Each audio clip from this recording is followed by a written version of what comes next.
ये जितनी पूर्णिमा के व्रत हैं, जितने 12 महीने जो पूर्णिमा पड़ती है, पूनम पड़ती है, ये भले दुनिया के लोग कहते हैं कि ये भगवान राधा और कृष्ण से संबंध रखते हैं, सीता राम जी से संबंध रखते हैं, राम और कृष्ण से संबंध रखते हैं, पर इनका यदि सही संबंध समझा जाए, इनके सही संबंध का यदि स्मरण करा जाए, इनके सही संबंधों का यदि वर्णन किया जाए, तो शिव और चंद्रमा के जो मिलन का केंद्र बिंदु है वही पूर्णिमा है। आगे अपन 12 महीने की जो पूर्णिमा की कथा है उसको श्रवण करेंगे।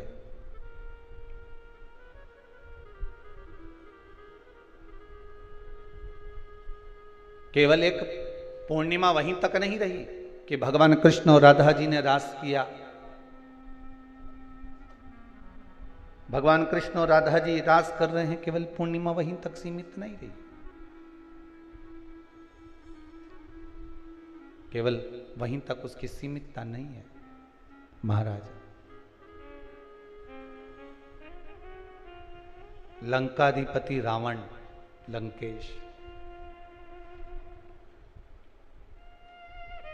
लंकाधिपति रावण लंकेश भी भगवान शंकर को प्रसन्न करने के लिए पूर्णिमा का अनुमोदन करता था। लंकाधिपति लंकेश, लंकाधिपति रावण, लंका में रहने वाला वो लंकेश भी पूर्णिमा का स्मरण करता था। स्वयं माता सीता राघव जी का दर्शन करने के लिए पूर्णिमा के चंद्रमा का स्मरण करती है। स्वयं माता सीता, माता पार्वती चंद्रदेव को देखकर बार बार स्मरण करती है शिव की भक्ति का। आप और हम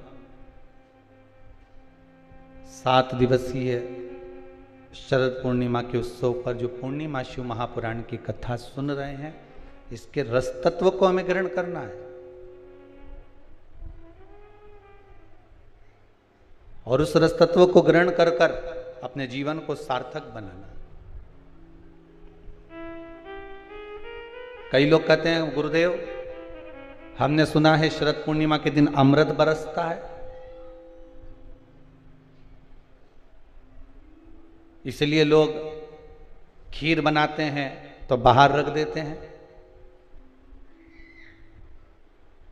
पहले हमारे यहाँ भी रखते थे, ऐसा नहीं है कि हमारा पुराना मकान जो टीन का था, आप जब सीहोर में कभी जाएं तो पूछ लें, पतरे का मकान था।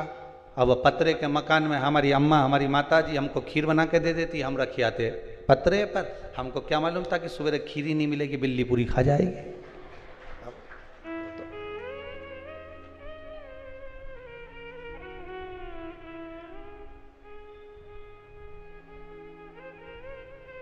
अब पहले ऐसा महसूस होता था कि हो सकता पड़ोसी पतरे पे से कूद कर आ गए हो,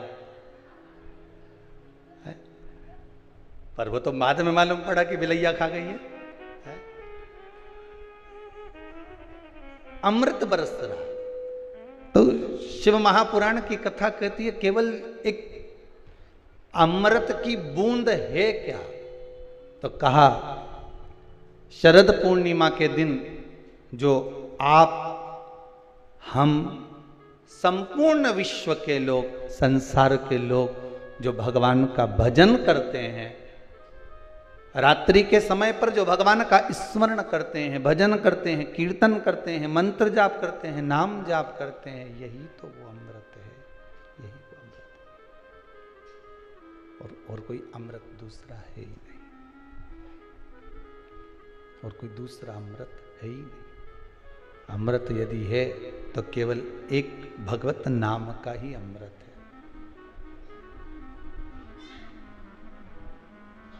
इसलिए शायद लोगों ने कहा ना, अमृत है हरि नाम प्रभु का,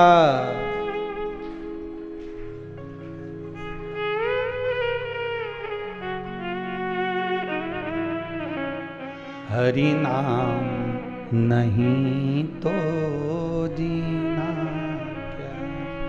प्रभु नाम नहीं तो जीना क्या।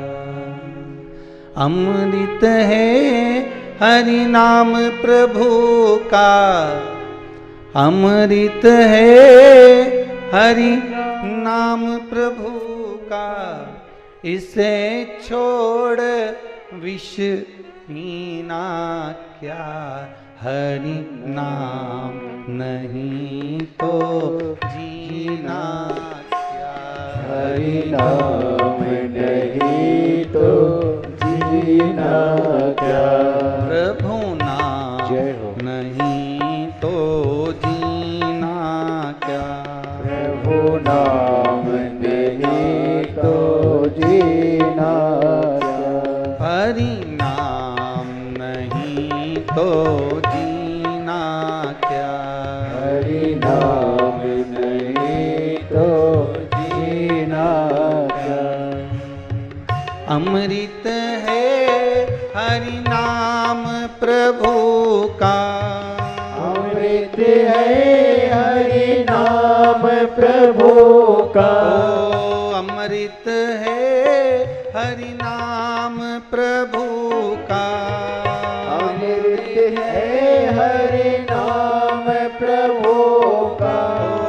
इसे छोड़ विष पीना क्या।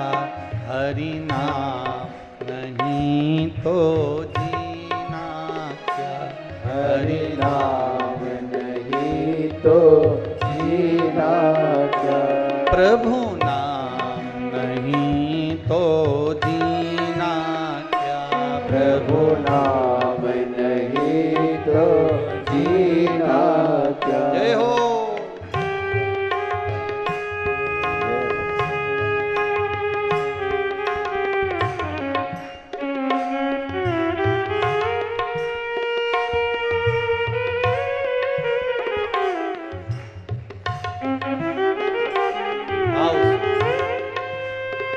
आनंद के साथ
तीरथ है हरि नाम तुम्हारा, फिर क्यों फिरता मारा मारा। तीरथ है हरि नाम तुम्हारा, फिर क्यों फिरता मारा मारा। तीरथ है प्रभु नाम तुम्हारा, फिर क्यों फिरता मारा मारा। तीरथ है प्रभु नाम तुम्हारा, फिर क्यों फिरता मारा मारा। अंत समय हरि नाम न आवे, अंत समय हरि नाम न आवे। ओ अंत समय हरि नाम न आवे। अंत समय हरि नाम न आवे। फिर काशी और मदीना क्या। हरि नाम नहीं तो जीना क्या। हरि नाम नहीं तो जीना क्या। ओ प्रभु नाम नहीं तो जीना क्या। जीना क्या। अमृत है हरि नाम तुम्हारा, अमृत है हरि नाम तुम्हारा। ओ अमृत है शिव नाम तुम्हारा, अमृत है हरि नाम तुम्हारा। ओ इसे छोड़ विष पीना क्या, हरि नाम नहीं तो जीना क्या। हरि नाम नहीं तो जीना क्या। ओ प्रभु नाम नहीं तो जीना क्या। प्रभु नाम नहीं तो जीना जय क्या। हो।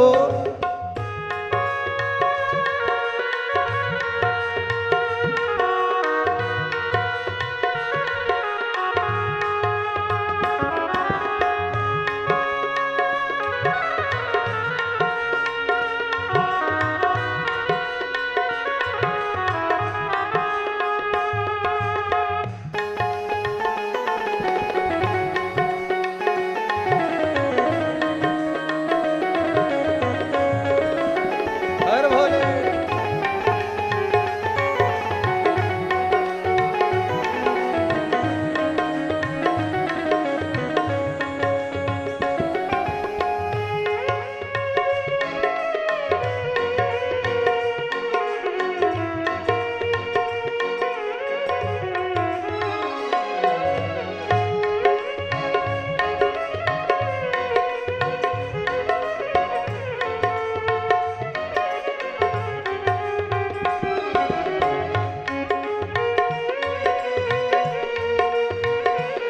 आओ ताली से।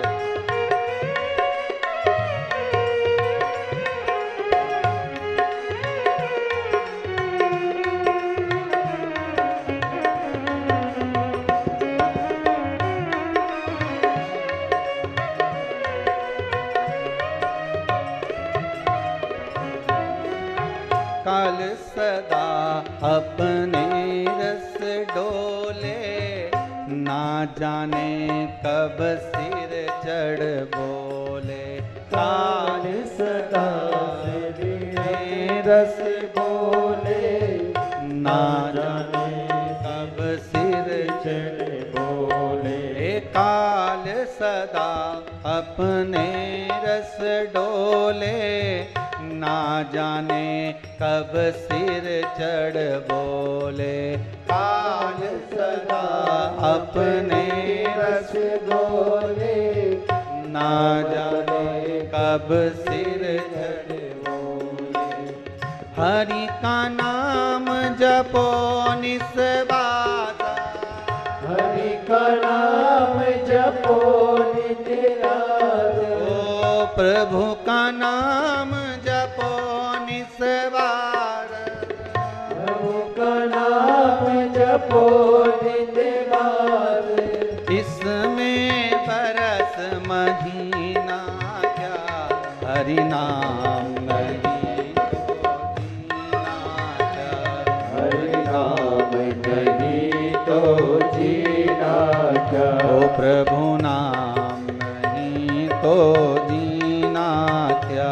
हरि नाम नहीं तो जीना क्या। अमृत है हरि नाम प्रभु का, अमृत है हरि नाम प्रभु का। ओ अमृत है हरि नाम प्रभु का।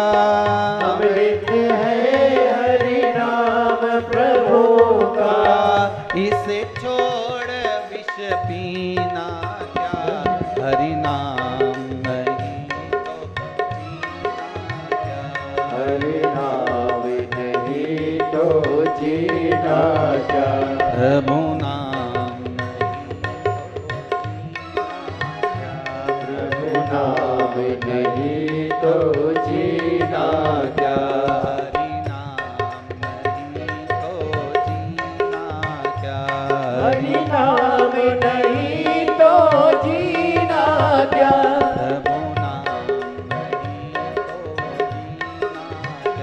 प्रभु नाम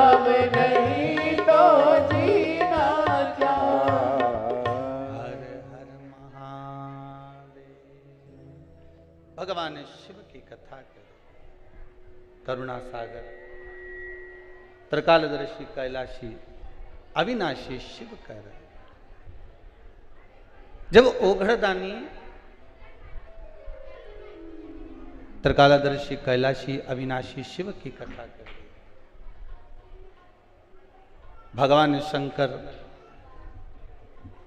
और चंद्रदेव इन दोनों का भी संबंध बड़ा प्रबल है महाराज, बड़ा प्रबल संबंध। केवल एक समुद्र और चंद्र का ही संबंध नहीं, शिव और चंद्र का भी संबंध प्रबल है।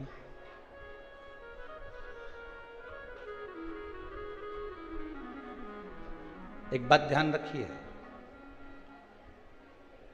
समुद्र का सबसे बड़ा गुण यही है कि वो घटते हुए चंद्र को देखकर दुखी होता है और बढ़ते हुए चंद्र को देखकर प्रसन्न होता है।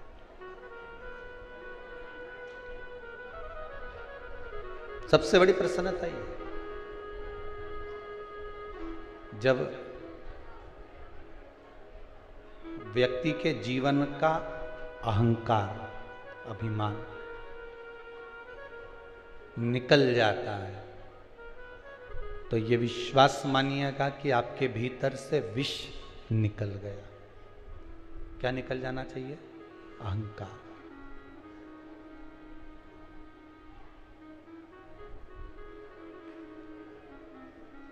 अभी परसों जलाया है नहीं रावण? रावण कब जलाया? अरे बोलो तो जम के, परसों।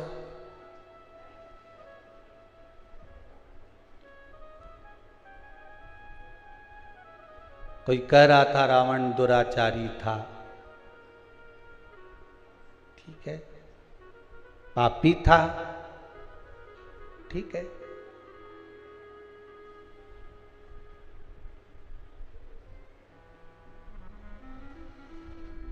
रावण दुराचारी भी था आपके हिसाब से, पापी भी था, पर आज के मनुष्य जैसा दोगला तो नहीं था।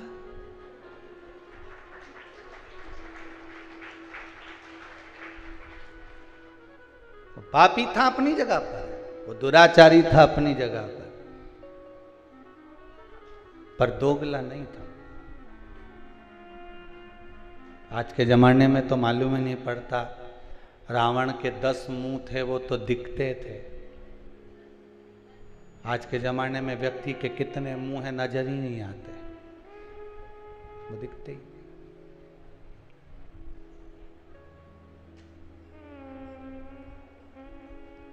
पर जिसने जो देखा उसे वही दिखा।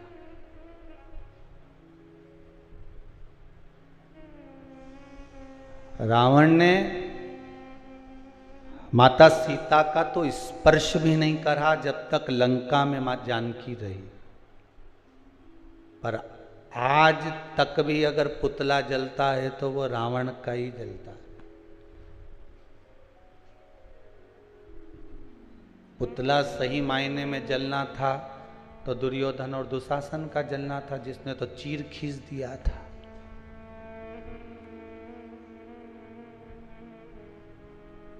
द्रौपदी का, पर नहीं, जिसने जो देखा, किसी विद्वान ने अगर देखा होगा लंकापति रावण में तो ये देखा होगा कि शिव का उपासक है, शंकर का भगत है, विद्वान है, ज्ञानवान है, उसकी भक्ति, उसका बल बड़ा प्रबल है, उसका भाव बड़ा प्रबल है, उसको नजर आया होगा। पर कुछ अगर देखना है तो एक बात जरूर देखिएगा लंकाधिपति रावण में कि वो पापी भी था, वो दुराचारी भी था, पर दोगला नहीं था।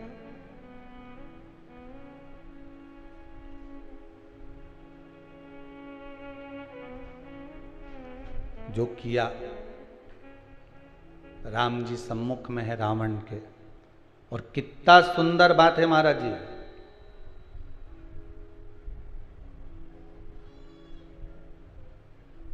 रावण संहिता के अंतर्गत लिखा है, भगवान राम ने रावण के पास में अपने छोटे भाई लक्ष्मण जी को भेजा था जब वो पड़ा हुआ था भूमि पर। किसको भेजा है? लक्ष्मण जी। लक्ष्मण जी ने पूछा, भैया आप मुझे क्यों भेज रहे हो, किस लिए भेज रहे हो, क्या कारण है मुझे यहां भेजने का, और भेजना भी है आपको तो ये कहां भेज रहे हो? वो लंकाधिपति रावण के पास में, वो लंकेश के पास में, वो लंकाधिपति रावण के पास में मुझे भेज भी रहे हो तो कहां भेज रहे हो? जरा विचार करिए, कहां जा रहे हो? राम जी ने कहा, सुन लक्ष्मण, तुझे मैं जो भेज रहा हूं, तुझे जो मैं प्रदान कर रहा हूं, भेज रहा हूं, वो एक द्रोही रावण के पास नहीं भेज रहा हूं। एक द्रोही रावण के नजदीक मैं तुझे नहीं भेज रहा हूं। मेरे राम कहते हैं, लक्ष्मण मैं आपको भेज रहा हूं तो एक विद्वान, इसके बराबर दुनिया में कोई पंडित, कोई विद्वान ब्राह्मण नहीं होगा, मैं उसके पास भेज रहा हूं। तो भेजने का कारण क्या है, मुझे क्यों भेजा जा रहा है? तो लंकाधिपति रावण ने लक्ष्मण को जो ज्ञान दिया, रावण संहिता के अनुसार आप कभी पढ़ेंगे तो उसमें स्मरण आएगा। आप मुझे क्यों भेज रहे हो? मेरे राम कहते हैं कि जाओ लक्ष्मण, एक बार विद्वान इस लंकाधिपति रावण के चरणों में जाकर पूछो जरा कि क्या चाहता है, उसकी इच्छा क्या है। थोड़ा ज्ञान की बातें करिए आप। लक्ष्मण जी गए और रावण के पास में सिर के पास जाके खड़े हो गए। रावण ने देखा कि लक्ष्मण आए तो रावण ने अपना मुंह फेर लिया इधर। अब इधर मुंह फेरा तो लक्ष्मण जी को गुस्सा आ गया। लक्ष्मण जी दौड़कर फिर भैया के पास में गए। क्या भैया, कहाँ भेज दिया आपने उस रावण के पास में, लंकाधिपति के पास में? इतना अहंकार उसको कि मुझे देखकर उसने मुंह फेर लिया। तो राम जी ने कहा, लक्ष्मण एक बात बता, गुरु जी के पास ज्ञान लेने जाते हैं तो उसके चरणों में बैठते हैं कि उनके सिर पे बैठते हैं? लक्ष्मण जी बोले, उनके चरणों में बैठते हैं। तो तू रावण से ज्ञान लेने गया था तो चरणों में खड़ा था कि सिर पे खड़ा था? लक्ष्मण बोले, मैं सिर के पास खड़ा था। राम जी बोले, अब चरणों में जाके खड़े हो, जाओ चरणों में जाओ। और रावण के चरणों में जैसे लक्ष्मण जी गए, तब रावण ने लक्ष्मण जी को बुलाया और बुलाकर कहा, लक्ष्मण जी ने पूछा, आपकी कोई अंतिम इच्छा हो, प्राण छूटने वाले हैं, आपके प्राण जाने वाले हैं, नाभि में अमृत सूख चुका है, बाण लग चुका है, आप मरने वाले हो, कोई आपकी इच्छा हो तो जरूर बताना। रावण मरते मरते भी एक सत्कर्म करते हुए चले गया। शायद दुनिया के लोग उसका वर्णन करें चाहे नहीं करें, पर पूर्णिमा शिव महापुराण की कथा आज ये अवस्थी परिवार, भोपाल सरगुप्ता परिवार छत्तीसगढ़ से करा रहा है। तो इस प्रसंग को अपने जीवन में उतार कर रखना कि मरते मरते रावण एक सत्कर्म कर कर चला गया और लक्ष्मण जी से कहकर चले गया कि हे लखनलाल, मेरे राघव जी से विनती करना, मेरे राम जी से विनती करना कि मेरे जितने राक्षस मरे, ये तो मेरे राम जी और लखनलाल जी और उनकी सेना के द्वारा मरे हैं। जो राम की सेना के द्वारा मरे हैं, या राम के द्वारा मरे हैं, या लखनलाल जी के द्वारा मरे हैं, उनके द्वारा मरे हुए मेरे सारे राक्षस तो उनके हाथ से मर मर के बैकुंठ चले गए। पर इतने सारे बंदर ये हमारे हाथ से मरे हैं, इनको बैकुंठ मिलेगा क्या जो हमारे हाथ से मरे? तो लखनलाल जी, आप राघव जी से विनती करना कि मेरे प्राण आज दशहरे पर छूटे हैं, पर पूर्णिमा तक इंतजार करना, मेरा अंतिम संस्कार तब करना जब ये बंदरों को भी कुछ अच्छा पद प्राप्त हो जाए, इन बंदरों को भी अच्छा पद प्राप्त हो जाए। रावण का शव पड़ा रहा, मंदोदरी बिलखती रही, रोती रही, विभीषण बात और संवाद राम जी से करते रहे, पूर्णिमा तक पड़ा रहा।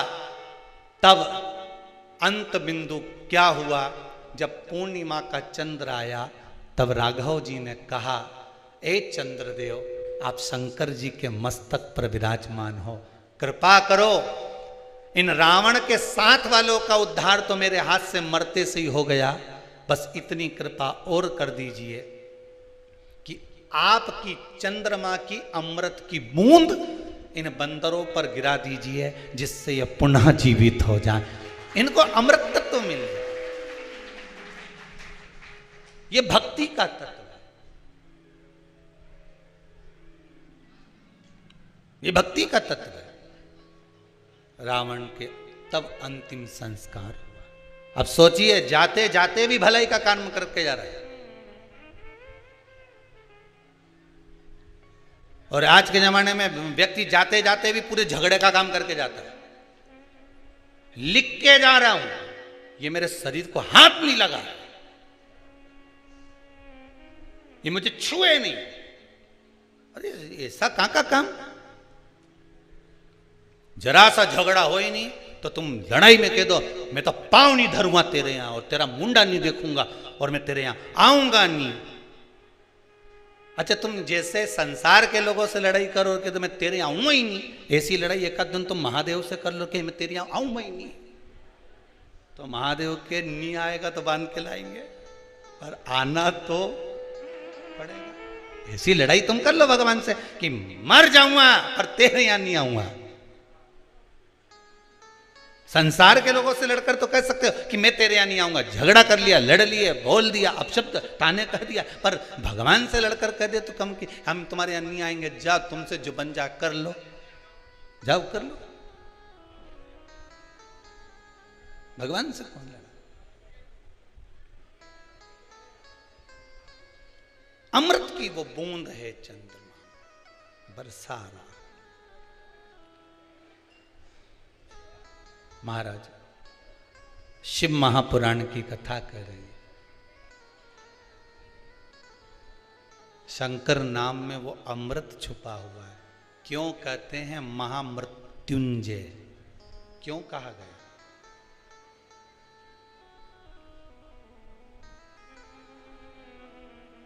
हम सार्वजनिक रूप से तो महामृत्युंजय मंत्र नहीं बोलेंगे, पर वायलिन के द्वारा, वाद्ययंत्र के द्वारा आप अपने भीतर से वेद मंत्र का स्मरण, ओम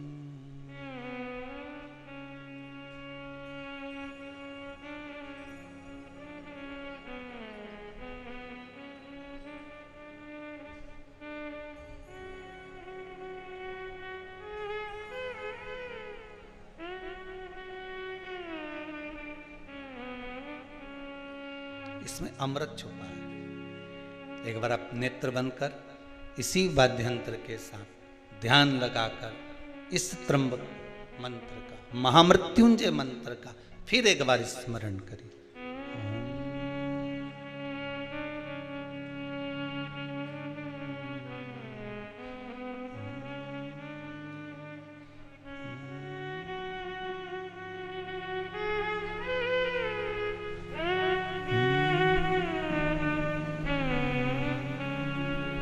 ये वो मंत्र है, शिव का अमृत तत्व इस महामृत्युंजय मंत्र के अंदर छुपा हुआ है। शिव का अमृत मंत्र। अगर किसी का एक्सीडेंट हो जाए, शुगर बीपी बढ़ गया, कोई बड़ा रोग आ गया, तो सबसे पहले आप पंडित देवता को बुलाकर, ब्राह्मण देवता को बुलाकर, अपने नगर के पुरोहित, ब्राह्मण आदि जोगी सन्यासी जो भी है उनके पास में जाकर पूछोगे, गुरुदेव जरा पत्रिका देखिए, पत्रिका देखकर मेरे दादाजी का, मेरे पिताजी का, मेरी माताजी का, मेरे भाई का, बंधु का, सखा का, पति का, पत्नी का, बेटे का, पुत्र का, जरा देखकर बताओ कि इसका ग्रह क्या चल रहा है। और कह दिया इसके ग्रह तो सब ठीक है, नहीं नहीं गुरुदेव इसको कष्ट बहुत है,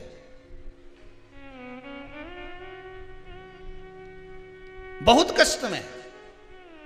किसी भी ब्राह्मण देवता से पूछोगे, नगर के किसी ब्राह्मण जन से आप पूछोगे, किसी विद्वान पंडित जी से आप पूछोगे, तो वो अगर शरीर में कष्ट है, रोग है, बीमारी है, बड़ी विपदा आन पड़ी है, तो कोई तुमसे नहीं कहेगा कि कनक धारा का पाठ करिए, कोई तुमसे ये नहीं कहेगा कि श्री सूक्त का पाठ करिए, कोई तुमसे ये नहीं कहेगा कि पुरुष सूक्त का पाठ करिए। अगर विपदा भरी है, रोग बड़ा है, तकलीफ बड़ी है, कष्ट बड़ा है, तो कोई तुमसे ब्राह्मण जन, विप्रजन, विद्वान, पंडित जन एक बात जरूर कहेंगे कि महामृत्युंजय का अनुष्ठान करवा लीजिए। क्यों? महामृत्युंजय के उस मंत्र में क्या छुपा है? महामृत्युंजय के उस मंत्र में है क्या? तो महामृत्युंजय के उस मंत्र में चंद्र और शिव का अमृत तत्व छुपा हुआ है।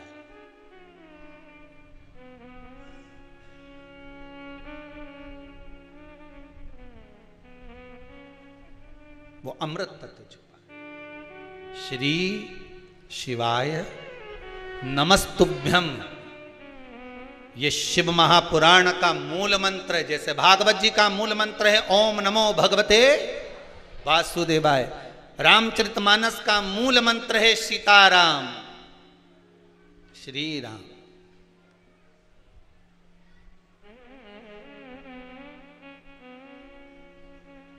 शिव महापुराण का मूल मंत्र है श्री शिवाय नमस्ते। इस मंत्र में कुछ तो सुख होगा। ये किसी ने पर्चा लिखकर भेजा है, देखिए पर्चे तो आए हैं पर हम पढ़ नहीं पाए हो ज्यादा।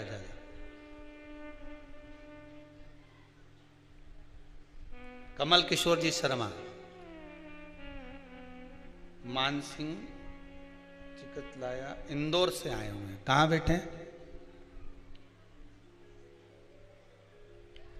कहीं बैठे हैं इधर।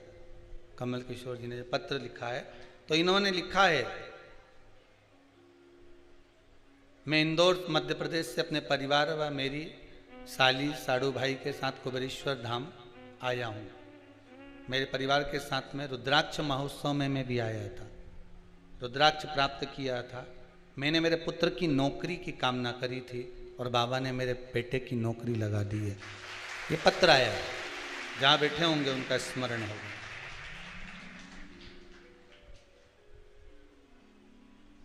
इसी में एक और चीज लिखी है उन्होंने कि मेरे पत्नी को भी कोरोना हो गया था 90%, पर बाबा ने खूब लाज रखी है। ये पत्र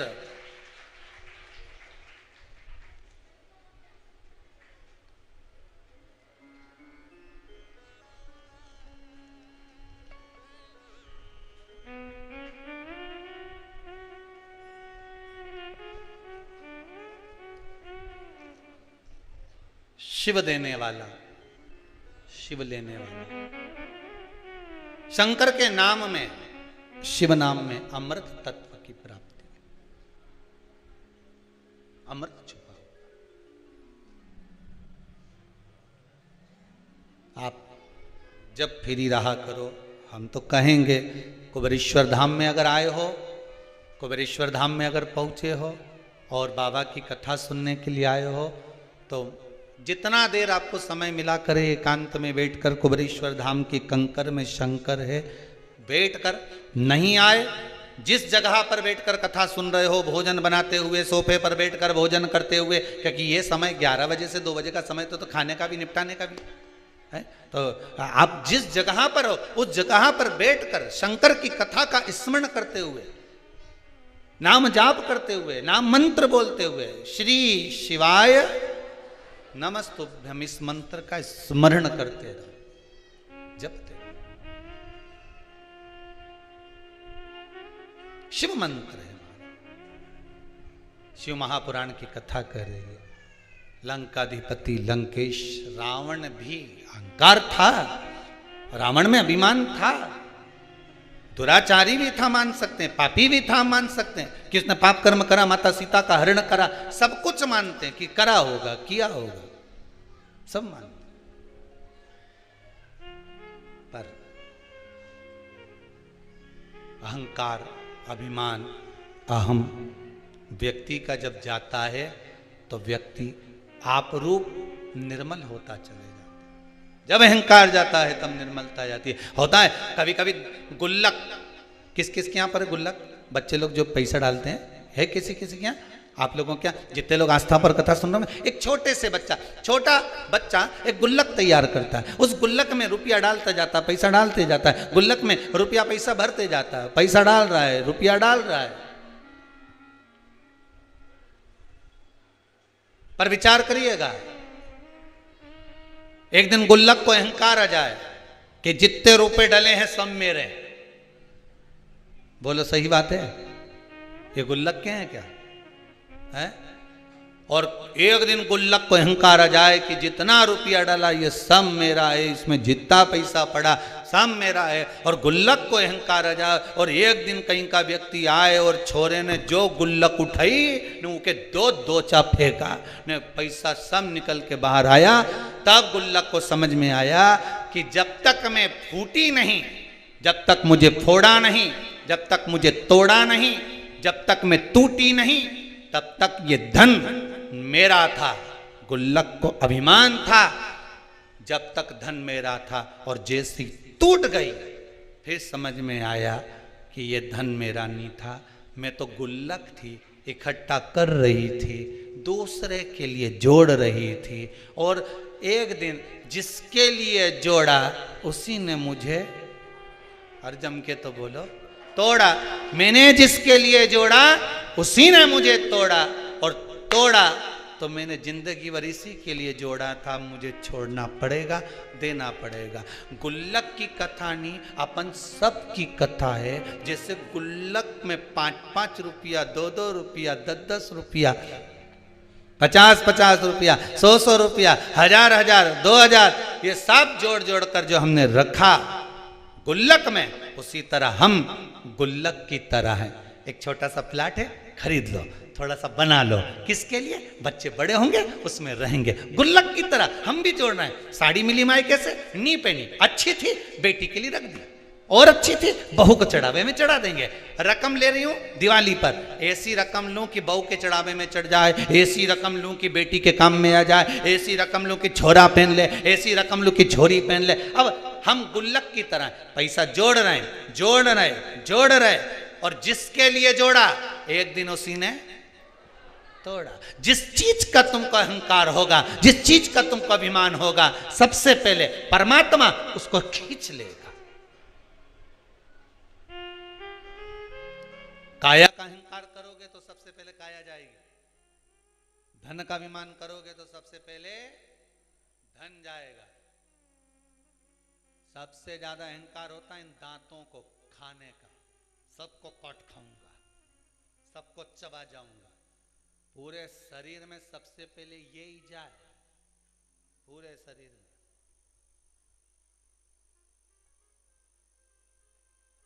अहंकार जिस चीज का होगा वो छुड़ा लिया। स्वयं चंद्रदेव की कथा कहती है, चंद्रमा को अहंकार आ गया था, मेरी सुंदरता इतनी है, इतनी सुंदर चंद्रदेव स्वयं इतने इतने अभिमानित हो गए कि अपने गुरु की धर्म पत्नी तक को निगाह में, दृष्टि में भर लिया। अहंकार।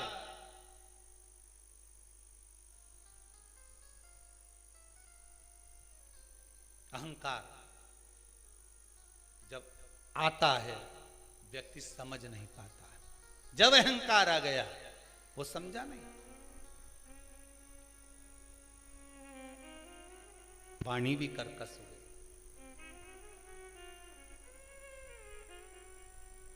कौआ और कोयल दोनों में सबसे अच्छा कौन बोलता है? जम के तो बोलो जरा। कोयल अच्छा बोलती है, ठीक है। कौए ने तुम्हारा कुछ बिगाड़ा क्या? अरे बोलो तो जम के। नहीं। कोयल ने तुमको रिश्वत दी क्या? तो फिर तुमने कोयल का नाम काय को लिया है? कोयल ने ना तो तुमको रिश्वत दी, कोयल ने ना तुमको कुछ एक केरी तोड़ के दी, कोयल ने ना तुमको कभी लड्डू लाके दिया, और तुमसे पूछा कि कौवा और कोयल में जोरदार कौन बोले, तो तुम तुरंत बोल दिए, जितने आस्था चैनल पे कथा सुन रहा है तुरंत बोले कोयल अच्छा बोलती है। तो कौवे ने तुम्हारा क्या बिगाड़ा था रे? वो तो बेचारा श्राद्ध में जिमने भी आए, और नहीं आए तो तुम थाली लेके काव काव करता रहा जा।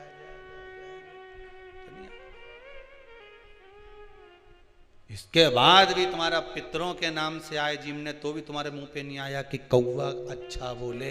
तुम्हारे मुख पे आया तो एक ही बात आई ना, कोयल अच्छा बोले। ना कोयल ने तुम्हें रिश्वत दी, ना मोती दिया, ना लड्डू दिया, ना पेड़ा दिया, ना कपड़े दिलाए, ना एक बार कभी दिवाली पे घूमने गई तुम्हारे साथ। ना वो कोयल कभी तुम्हारे को शॉपिंग मॉल में लेके गई कि कभी एक आध बार हैंडसेट दिला दिया हो, मोबाइल दिला दिया हो। इसके बाद भी तुम्हारे मुख पर नाम आया तो कोयल का आया। कौवे ने तुम्हारा कुछ बिगाड़ा, कभी कौवे ने गाली दी, अपशब्द बोला हो, कभी तुम्हारे लिए आड़ा टेढ़ा करा बोला, कभी नहीं।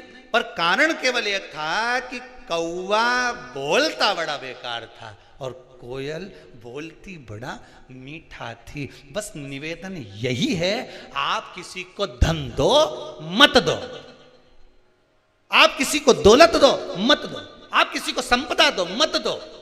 मेरा निवेदन केवल इतना सा है, घर में जितनी माताएं निवास करती हैं, घर में जितनी बहुएं निवास करती हैं, घर में जितने बेटे रहते हैं, घर में जितने बुजुर्ग रहते हैं, उन सब से निवेदन है कि कौवा ना तो किसी का कुछ बिगाड़ता है और कोयल ना किसी को कुछ देती है तो भी कोयल की बड़ाई होती है। उसी तरह तुम भी कुछ मत दो, रोटी बनाना हो तो बनाओ, नहीं बनाना मत बनाओ, जाओ ने कमरा में सो जाओ, पर मुंडा से जो आवाज निकालो तो कोयल जैसी निकालो तो दुनिया में तुम्हारा पूछने वाला ढेर हो जाए, ढेर पूछेंगे।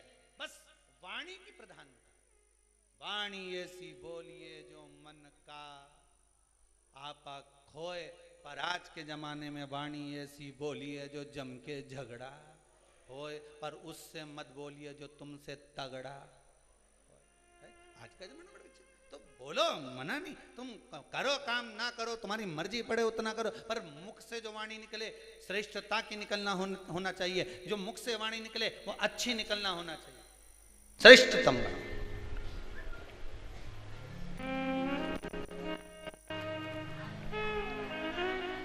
मिठास,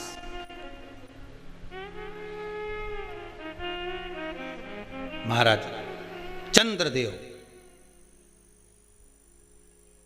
अहंकार भी आ गया था तो वाणी भी कर्कश हो गई थी,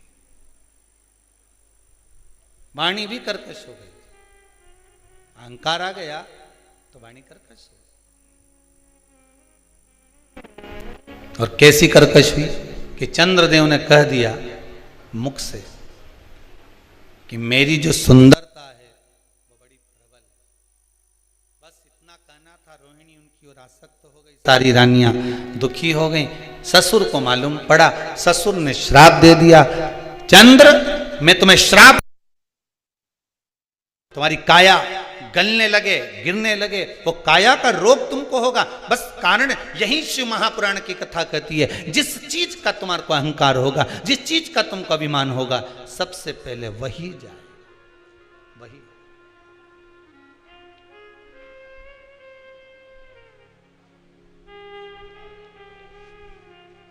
वो कहे ना, धन दौलत वालो सुन लो, एक दिन ऐसा आएगा, धन दौलत और माल खजाना सभी पड़ा रह जाएगा। सुंदर काया माटी होगी, चर्चा होगी गली गली, ले लो रे कोई राम का प्यारा, शोर मचाऊं गली गली, शोर मचाऊं।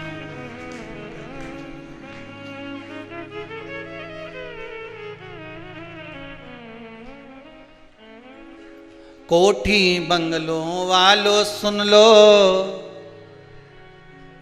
एक दिन ऐसा आएगा, अरे कोठी बंगलो वालों सुन लो, जिनको एक मिनट एसी के बगैर नींद नहीं आए, वो शमशान में 3 दिन कैसे रहेगा? 3 दिन ही रखते ना। अरे बोले तो सही, एक दिन आग लगाई, दूसरे दिन तक ठंडा हुआ, तीसरे दिन भर के ले गए, छोड़िया। अब 3 दिन जो के मेरे पिताजी के बिना नहीं रह सकता, मैं अपनी माताजी के बिना नहीं रह सकता, मैं अपने बेटे के बिना नहीं रह सकती, मैं अपने परिवार के बिना नहीं रह सकता, वहां आग लगा के छोड़ आएंगे अकेले।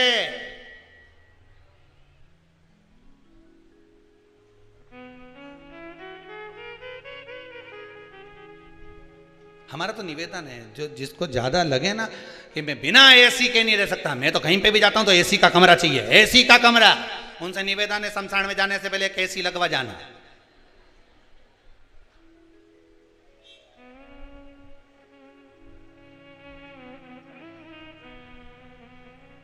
और कह देना ओपनिंग में करूंगा, लिख के जाऊंगी, वसीयत में लिखो, बिना एसी के कमरे के में नहीं रह सकता। तो शमशान में बिना एसी के कैसे? तो एसी लगवाओ, बेटो से कहते शमशान में एसी लगवा।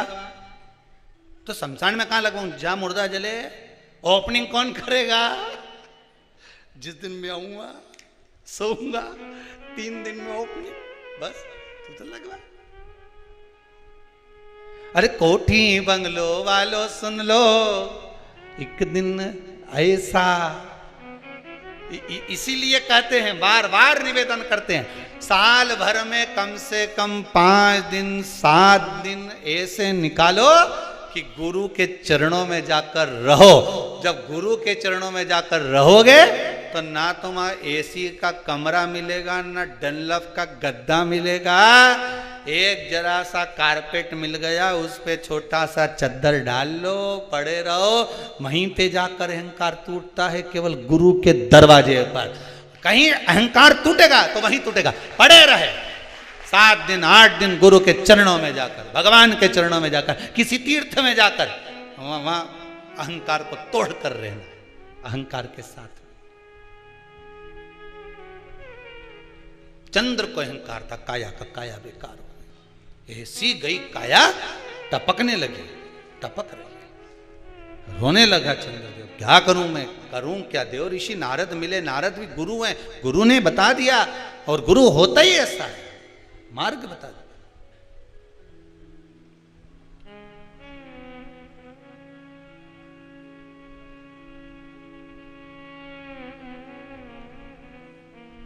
गुरु होता ही ऐसा। एक व्यक्ति कभी भगवान का भजन नहीं करता था, कभी नहीं, जीवन में कभी उसने सत्कर्म नहीं करा, भजन नहीं करा, पाप ही पाप करा। एक दिन उसकी माँ ने कहा, क्या बेटा तू दिन भर पाप करता रहता, गलत काम करते रहता?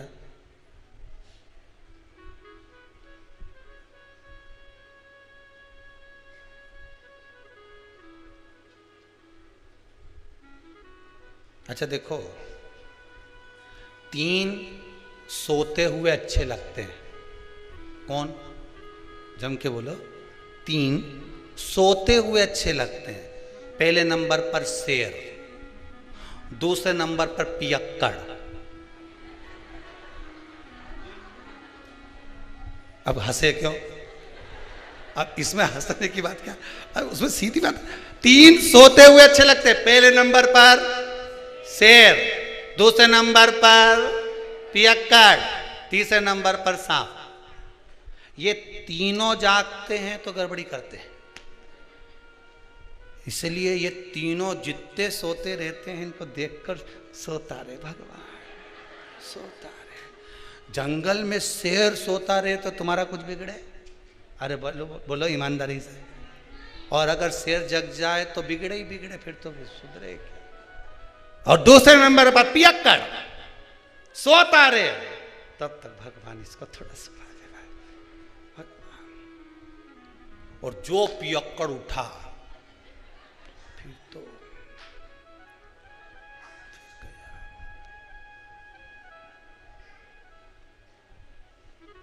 और तीसरे नंबर पर सांप सोता हुआ अच्छा लगता है, कोटर में भरा रहे, एक छिद्र में पड़ा रहे, सोया रहे, अच्छा है।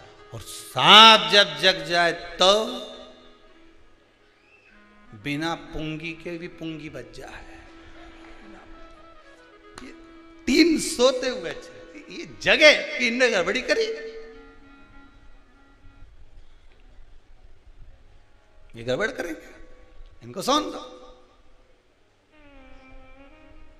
अभिमान जब आया, काया तो एक कहा वो पाप कर्म में लिप्त था। माँ ने कहा बेटा कभी पुण्य भी कर लिया कर। कोई पुण्य नहीं करूंगा, मेरे को करना ही नहीं कोई पुण्य, मैं तो पाप ही करूंगा। एक दिन माँ उसको कहीं ले गई गुरु जी के दरवाजे पर, और उसने जाकर गुरु जी के दरवाजे पर भी खूब पाप कर्म करा, किसी को गाली दे, किसी को अपशब्द कहे, किसी को ताने दे, पूरे मोहल्ले का कचरा ला के गुरु जी के आश्रम में डाल दे। गुरु जी भी बड़े परेशान, कहाँ से लिया है इसको। फिर भी गुरु जी बोले ठीक है। अब वो जाने लगा। जाते जाते गुरु जी ने बहुत सारी बात एक दिन उसको लकड़ी तोड़ते समय कह दी। तोड़ते तोड़ते लकड़ियों को उतारते उतारते गुरुजी ने उसको बहुत सारी बातें कही। तो गुरुजी ने उससे पूछा, मैंने जो कहा तूने सुना? तो पापी जो जीव था वो बोला, काय को सुनूं, मैं मेरी मां को कह के आया था, एक शब्द नहीं सुनूंगा तुम्हारा। गुरुजी ने कहा नहीं सुना? नहीं सुना। अरे नहीं सुना तो क्या हुआ, परंतु अब तो सुन ले। क्या? कल शाम को 4 बजे तू मर जाए।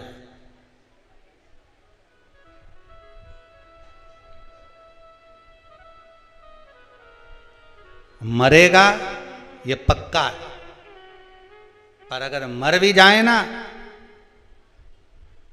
परमात्मा के सामने भी पहुंच जाए तो परमात्मा से कह देना जो लेने आए उसे एक ही बात कहना। वो पूछेंगे तेरे से कि पहले पुण्य भोगेगा कि पाप भोगेगा, तो कह देना पाप भोगूंगा और पुण्य को मुझे मेरी आंखों से देखना। बस इतना कहना और कुछ मत कहना, जा।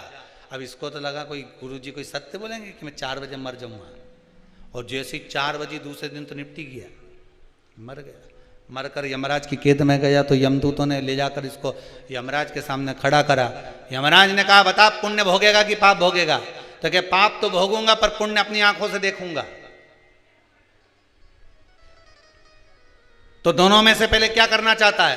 तो उसने कहा पाप भोग लेता हूं और पुण्य अपनी आंखों से देख लेता हूं, बस बता दो। अब इतने में यमराज ने कहा ये कोई बात होती है कि पुण्य अपनी आंखों से देखेगा? मर गया क्या पुण्य क्या खाक देखेगा? नहीं, मैं तो अपनी आंखों से देखूंगा। यमराज इसको ले गए, इसको नरक का भोग भुगताते भुगताते भगवान ब्रह्मा जी के पास पहुंच गए। ब्रह्मदेव ने पूछा हुआ क्या? प्रभु समझ में नहीं आ रहा है, ये एक ही बात लेकर बेटा कि पाप का भोग भोगूंगा और पुण्य अपनी आंखों से देखूंगा। अब ये मर के आ गया तो क्या पुण्य क्या खाक देखेगा? ब्रह्मा जी बोले तुम अपने काम में लग जाओ, मैं सब निपट लूंगा। ब्रह्मा जी ने उसको रोक लिया, भैया क्या बात है? उसने कहा बस एक ही बात है, मेरे को पुण्य अपनी आंखों से देखना और पाप भोगना है। तो ब्रह्मा जी ने कहा तुमने पाप भोग लिया ना? हाँ भोग लिया, अब पुण्य दिखा दो। तो ब्रह्मा जी ने कहा भैया पुण्य केवल इतना सा है कि मरने से पहले तूने गुरु की एक बात मान ली और यहां आकर उस बात को कह दिया कि पाप भोगूंगा और पुण्य अपनी आंखों से देखूंगा। तूने गुरु की मात्र एक बात मानी, इसलिए तुझे मैं ब्रह्मा का साक्षात दर्शन हो गया। एक बात अगर तूने आज गुरु की मानी है तो ब्रह्मा का दर्शन हुआ है।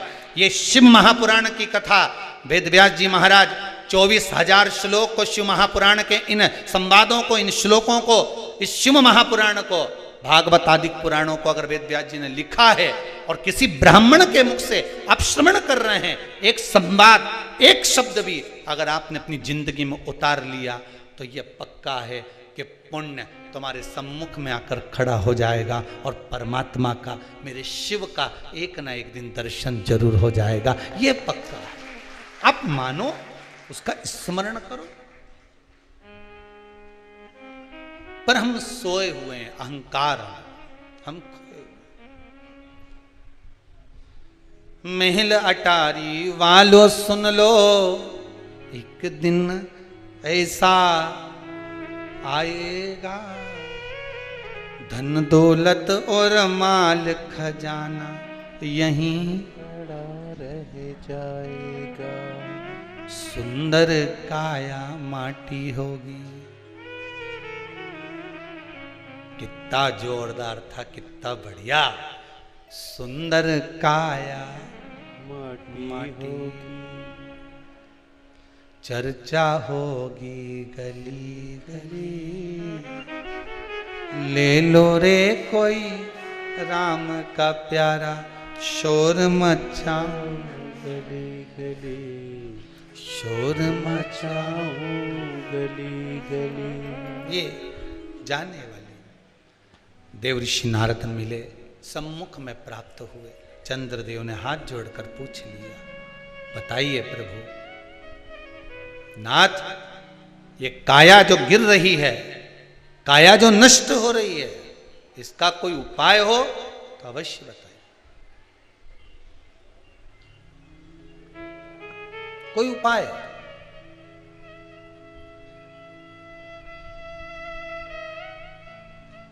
एक बात ध्यान रखिएगा, यदि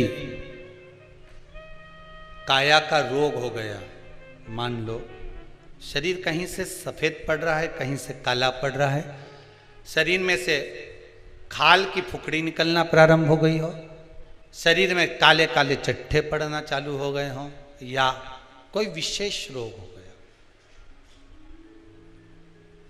कोई विशेष। एक सुंदर बात लिखी है इस पत्र में।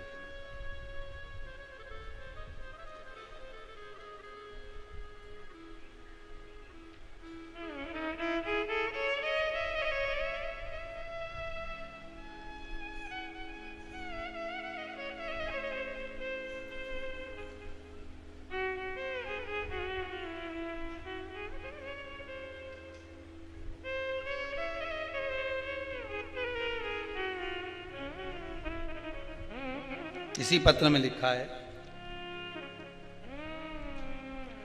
इनके कोई रिश्तेदार को ब्लैक फंगस की बीमारी हो गई थी महाराज। एमबॉय हॉस्पिटल में इंदौर में दिखाने के बाद भर्ती करा गया।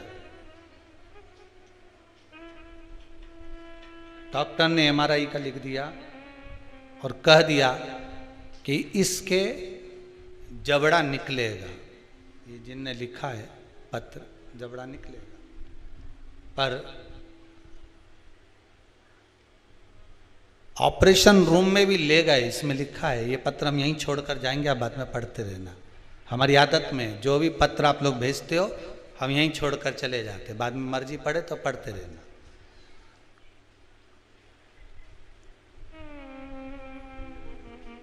डॉक्टर ऑपरेशन रूम में ले गए और ले जाने के बाद बाहर जो बैठे थे उन्होंने श्री शिवाय नमस्तुभ्यम का जाप करना प्रारंभ करा, शिव पुराण पर विश्वास रखा। डॉक्टर बाहर आकर बोलता है कि जो पस भरा था हमने वो निकाल दिया, जबड़ा निकालने की जरूरत नहीं है और श्रेष्ठ है। यही शिव है, शंकर है ही है।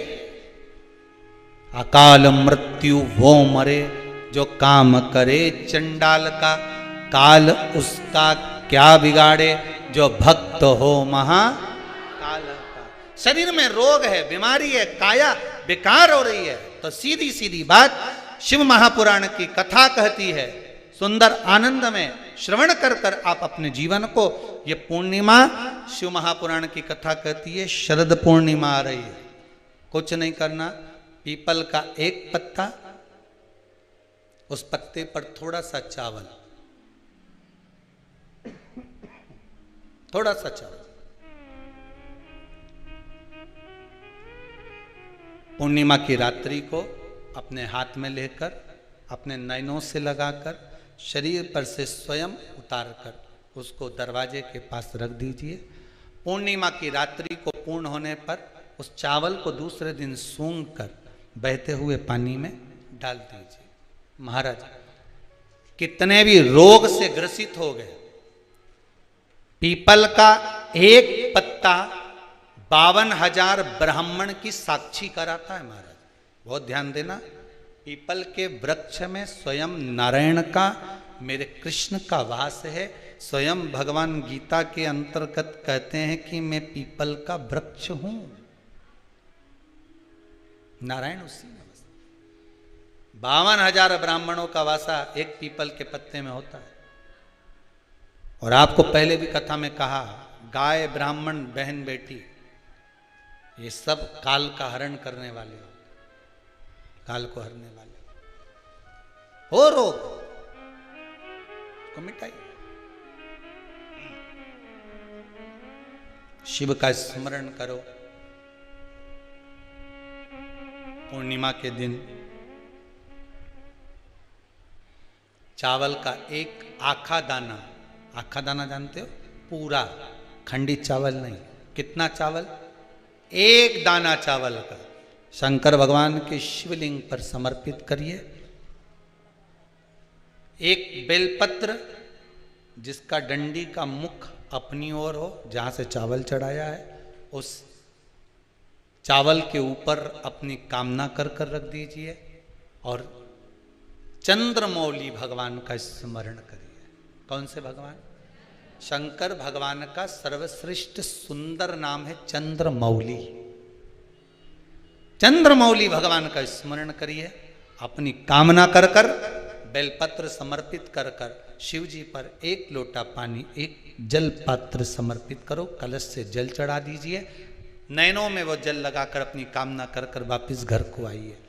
अगली शरद पूर्णिमा आएगी, जो कामना करी है मेरा चंद्रमौली भोलेनाथ उसे पूर्ण कर ही देगा। शिव उपासना के लिए जितनी 12 महीने में पूर्णिमा पड़ती है, एक एक पूर्णिमा का व्याख्यान वर्णन करेंगे। आज तो कथा का महत्तम दिवस है, पहला दिवस है, तो हम उसको महत्व समझें कि पूर्णिमा का महत्व क्या है, हम उसका महत्व समझें कि शंकर और चंद्र का रिश्ता क्या है, संबंध क्या है।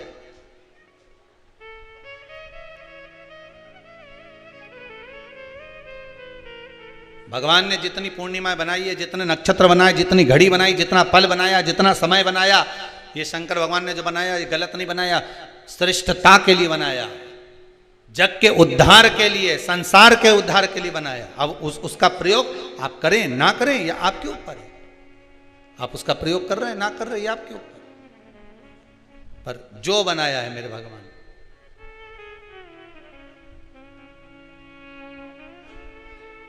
शिव देने वाला। चंद्रमा ने देवऋषि नारद के चरण को पकड़ लिया। नारद जी बोले क्या हो गया? बस मेरा अहंकार था, इतना अहंकार मुझे काया का था कि मुझे काया के अभिमान में मैं अपने गुरु की धर्म पत्नी को भी अपशब्द कह गया, उसको भी मैंने गलत दृष्टि से देख लिया। जब व्यक्ति को धन का अभिमान आता है, अहंकार काया का हो, धन का हो, वैभव का हो, सत्ता का हो, जिस चीज का व्यक्ति अभिमान करता है उसमें सब कुछ भूल जाता है कि ये मेरी माता है, कि ये मेरे पिता है, ये मेरे भाई हैं कि मेरे बंधु हैं, कि मेरे सखा हैं।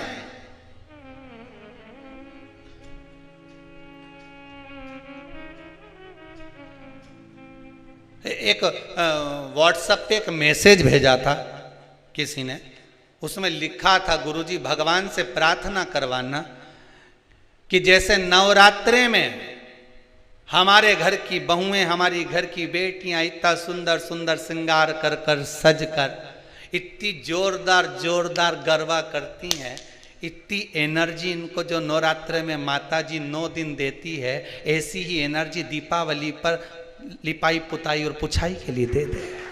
ऐसी प्रार्थना करना। नवरात्र में इतनी एनर्जी इनमें आ जाती है कि डंडा ले लेके ये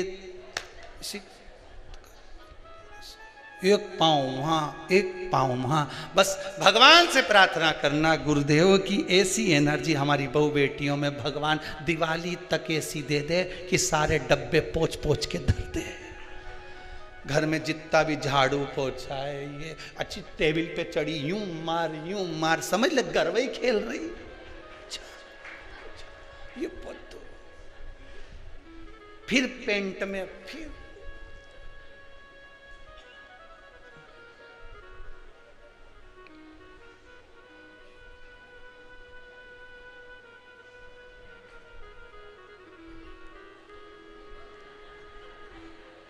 अब वो एनर्जी ना जाने कहाँ चली जाती है। 9 दिन के बाद अगर सास कह दे कि बेटी, उधर से झाड़ू लगाती लगाती लिया और सारे रसोई घर के डब्बों को निकाल के धो के पोंछ ले, उतने में तो 4 दिन से तो मेरी कमर ही दुख रही है, एनर्जी खत्म। वो बल समाप्त।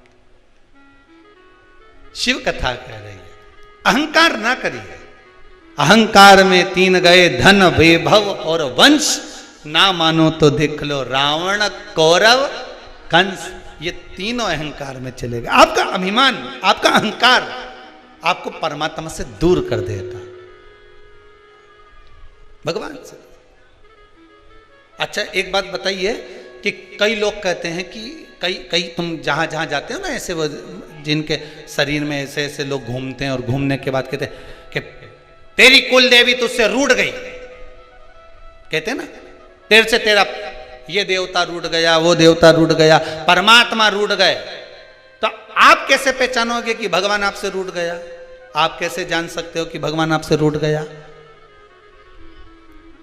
हमने देवी जी को धोख नहीं लगाई तो देवी जी नाराज हो गई, हमने पिताजी को धोख नहीं लगाई तो पिताजी नाराज हो गए, हमने वो देवता के ये नहीं करा तो वो नाराज हो गए। आपको कैसे मालूम पड़ेगा कि देवता नाराज होते हैं? देवता नाराज होते हैं। याद रखना, संसार में देवता अगर नाराज होते हैं तो कभी किसी का अहित नहीं करते। बहुत ध्यान देना इस बात पर,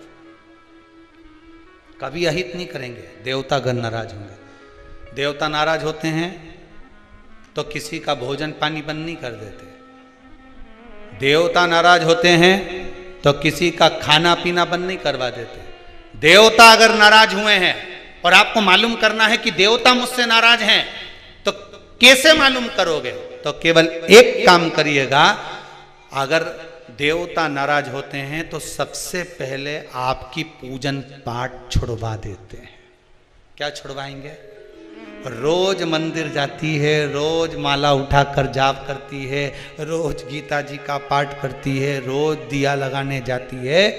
4 दिन 5 दिन 6 दिन 10 दिन अगर आप दिया लगाने नहीं गए, मंदिर नहीं गए, पूजन नहीं करी, तो समझ लेना कि देवता मुझसे नाराज हैं, इसलिए मेरा मुंह नहीं देखना, मुझसे नाराज।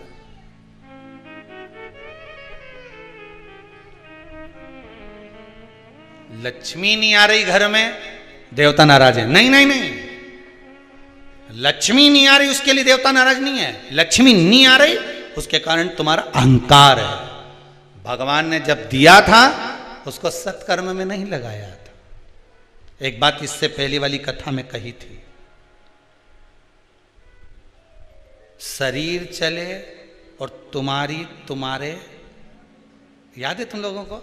बस उतना ही याद कर लो, बहुत है।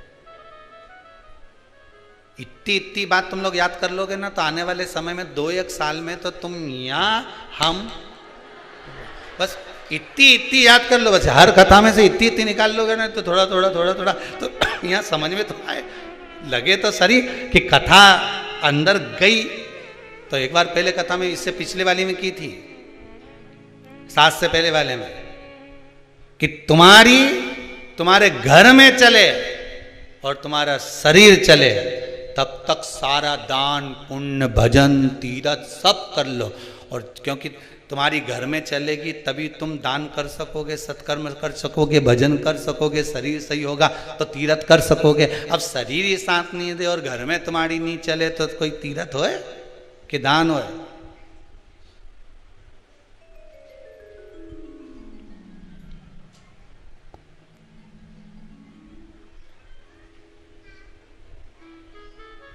कैसे भजन कर? एक परसों की बात है, एक माता जी आकर बोली थी, गुरुजी मेरा शरीर बहुत कांपता है, शरीर इतना कांपे, मैं घर से लोटा पानी का भर के ले जाऊं तो वहां जाके पूरा खाली हो जाए। अब आप बताओ शंकर जी पानी कैसे चढ़ाऊं? हमने भी सोचा बड़ी गजब की बात है। अब शिव पुराण में लिखा है कि वहीं का लोटा, वहीं का पानी, वहीं के शंकर को चढ़ाओ तो पुण्य नहीं मिले, इसलिए घर से ले जाओ। और अगर वहां का चढ़ाओ तो कुछ 1-8 रुपया पानी का जो भरा होगा, जिसने मजदूरी करी होगी, जिसने लाया होगा, तो वो पहले दान पेटी में डालो, उसके बाद चढ़ाओ। तो हमने कहा माता जी एक काम करो, तो मंदिर में से पानी भर लिया करो। अरे गुरु जी भरने को तो भर लूं, पर आपने कहा था थोड़ी सी दक्षिणा चढ़ाओ, मेरे पास तो इतना भी नहीं है कि मैं दक्षिणा चढ़ाऊं। अब बताओ लोटा कैसे लेके जाऊं? हमने मन में सोचा हमें ही मिले ऐसे प्रश्न। अब हमने कहा एक काम करो, तुम मंदिर मत जाओ, तुम तो घर में रहो, भगवान का भजन करो, श्री शिवाय नमस्तुभ्यम जपती रहो।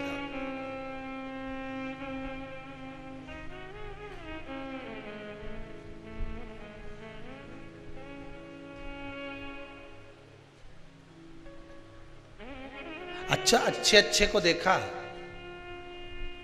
हाथ तो धूजे, पांव भी धूजे, पर ये जीवान कभी नहीं धूजे। नहीं, सोचने वाली बात है, ये खाने में कभी नहीं धूजी। खाने में तो तुरंत कहते देवड़ा में चटनी कम है, लाओ जरा थोड़ी सी रोज नमक मिर्ची और डालो, जो होता है। तो कहा मां घर में रहो, श्री शिवाय जपते रहो। कहा गुरुदेव इससे क्या होगा?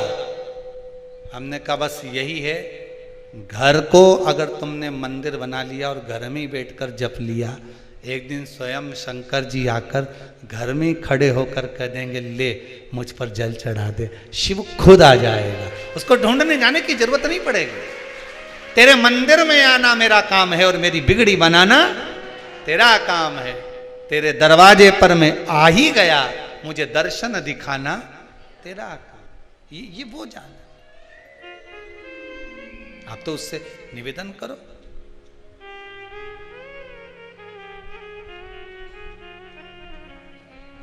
बस चंद्रदेव ने नारद जी से निवेदन करा, देवर्षि नारद मेरी काया बेकार हो गई है, कृपा कर दो। नारद जी ने पूछा भाई हो क्या गया था, ऐसा क्या हुआ कि तुम्हारी काया बेकार हो गई, कारण क्या हुआ, ऐसा हुआ क्या ऐसा जिससे काया तुम्हारी बेकार हो गई? मेरा अहंकार, मेरा अभिमान।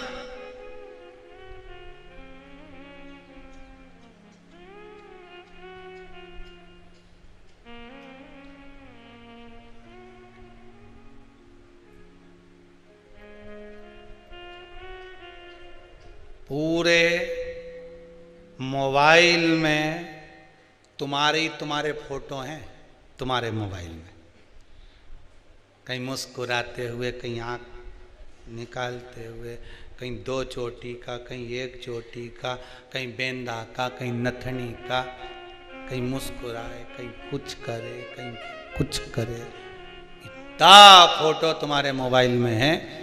कभी तुमने विचार करा कि बताओ मेरे कितना सुंदर ने, यूं फोटो लेने, यूं फोटो लेने, यूं ले?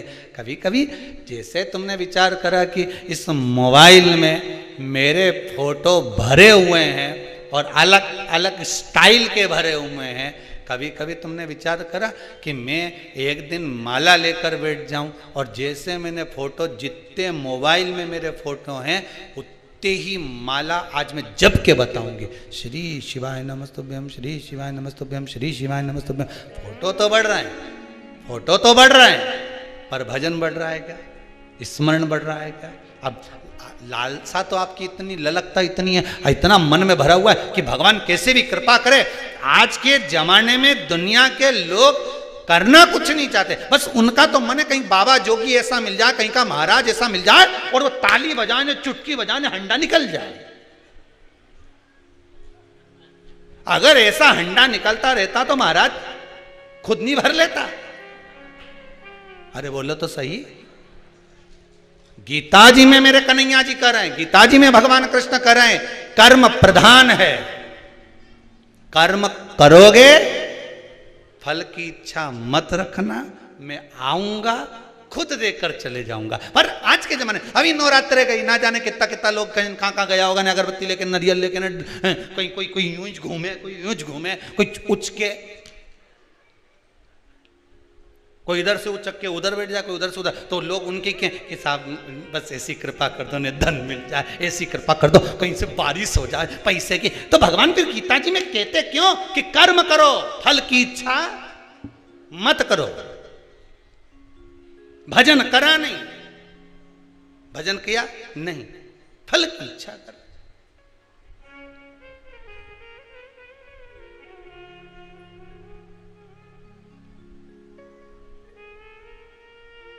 कितना विश्वास इस गुप्ता परिवार में, अवस्थी परिवार गुप्ता परिवार कथा करा रहा है। ये गुप्ता परिवार में छत्तीसगढ़ से ये कथा करवाने के लिए आई हैं माता जी और उनके साथ, तो कितना विश्वास होगा इनका। कल ये बता रही थी कि इनके परिवार में किसी को कैंसर हो गया था, ये यही छत्तीसगढ़ में। जरा माइक दीजिएगा उनको।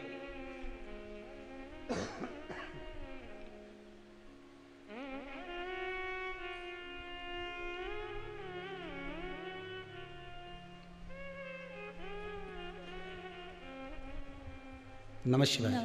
प्रणाम। ये छत्तीसगढ़ से आई हैं और इनके शरीर की अगर हालत आप देख लेंगे तो यहाँ से हॉल का गेट तक जाने में कम से कम 10 मिनट लग जाएं। शरीर पर पूरे पे बाबा ने बचाया है, वो तो लकवा लगा हुआ है। और इतनी हालत शरीर की, जरा मैं कहूँगा जी जी आप 2 मिनट के लिए खड़े होंगे, पकड़ के खड़ा कर दो उनको।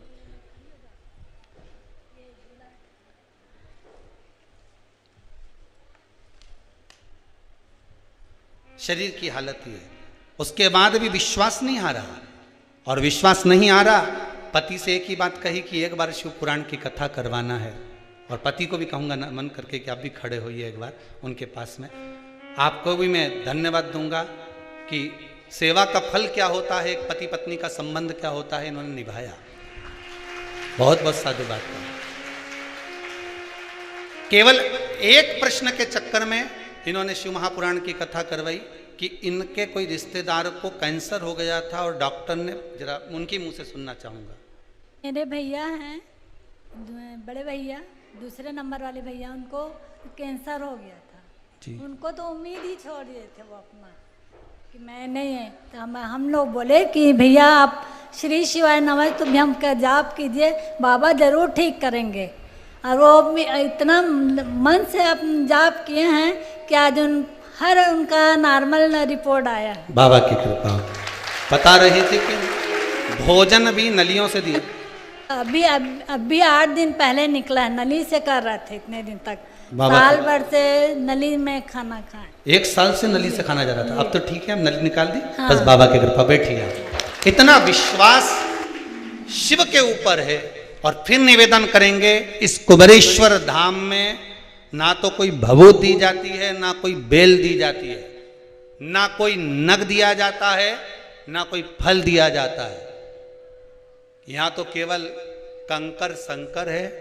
एकांत में बैठो, श्री शिवाय नमस्तुभ्यम का जाप करो, आए हो सेवा करो, बन सके उतना भजन करो, और बाबा से विनती कर कर जाओ, 3 महीने में वापस बुला लेता है। ये है ही बाबा का।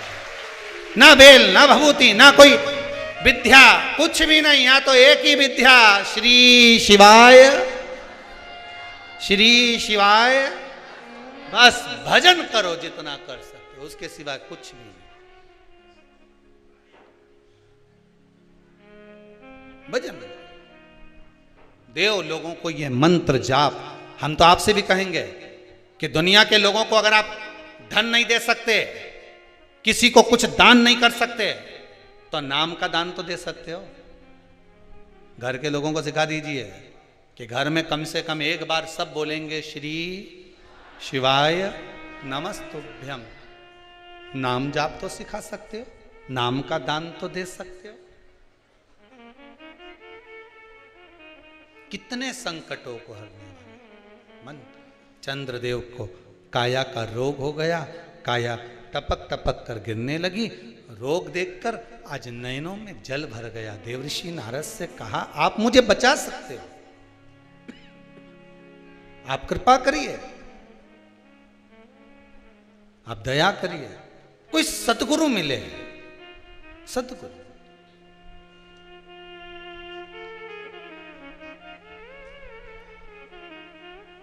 पर गुरु भी गुरु जैसा होना चाहिए हो। नहीं तो आज का जमाना में तो गुरु फिरे बाजार में, हमसे दीक्षा ले, नरक पड़ो चाहे स्वर्ग जाओ, पर लिफाफा हम ही को दे। नहीं तो आज का जमाना में तो गुरु भी इतना हो गया कि जानना मुश्किल है कि असली कौन है नकली कौन, कैसे पहचानो, कैसे जानो, कैसे पहचानो।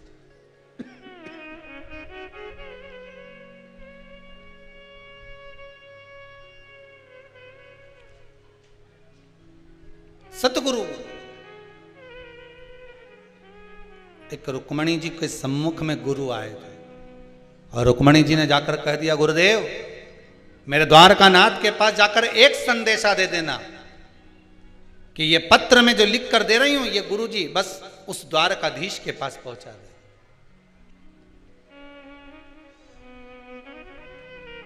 बस ये पत्र पहुंचा दो, बाकी के सब तो वो द्वारकानाथ देख लेगा। मैं तो द्वार द्वार पर हारी, पर सब कोई मिलते भिकारी। हो एक दाता द्वारिका नाथ, मुझे तेरे पास बुला ले। तेरी नहीं, हे मेरे बाबा, तेरी माला जपूंगी दिन रात, मुझे तेरे पास बुला ले। गुरु मिले, सतगुरु मिले, ऐसा मिले कि आपके हृदय की डोर को जो परमात्मा से बांध दे, हृदय की डोर को परमात्मा से बांध दे।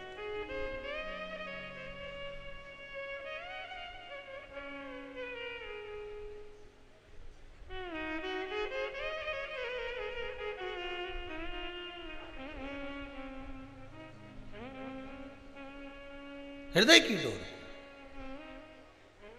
जैसे धन उलझ गया, तुमने तो कोई अच्छा सोच कर किसी को पैसा दिया,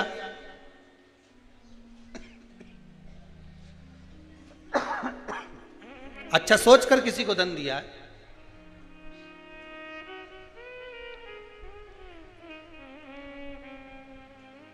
और वो धन उलझ गया, नहीं आ रहा, पैसा वापस दे ही नहीं रहा। बेलपत्री के पेड़ के नीचे,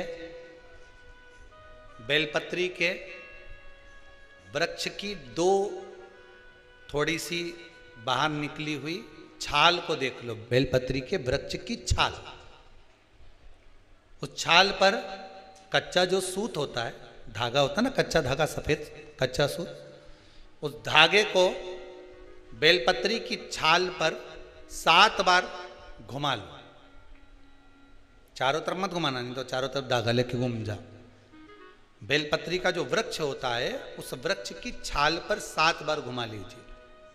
ये केवल शरद पूर्णिमा का ही उपाय है, इसके बाद नहीं करना है इसको, केवल एक ही दिन होगा। बेलपत्री की छाल पर उसको घुमा लीजिए 7 बार घुमाकर, जब वो जनेऊ की तरह हो जाएगा ना, उसको उतार लीजिए। बेलपत्री के वृक्ष के नीचे घी का दिया लगाइए, हाथ में उसको रख लीजिए। जिस व्यक्ति को तुमने धन दिया और वो उलझ गया, नहीं दे रहा, पैसा पहुंचा नहीं रहा है, उस छाल पर जो धागा आपने लपेटा है, श्री शिवाय नमस्तुभ्यम का स्मरण कर कर बेलपत्री के पेड़ के नीचे कुंदकेश्वर महादेव का नाम लेकर उस धागे को शंकर भगवान को छुआकर महाराज माता पार्वती के चरणों में ले जाकर छोड़ दीजिए। अब विनती कर कर छोड़ दो और निवेदन कर दो, माँ मेरी इतना धन है, इतना पैसा है, विश्वास कर कर मैंने उसको दिया था, वो नहीं दे रहा, माँ से निवेदन करो।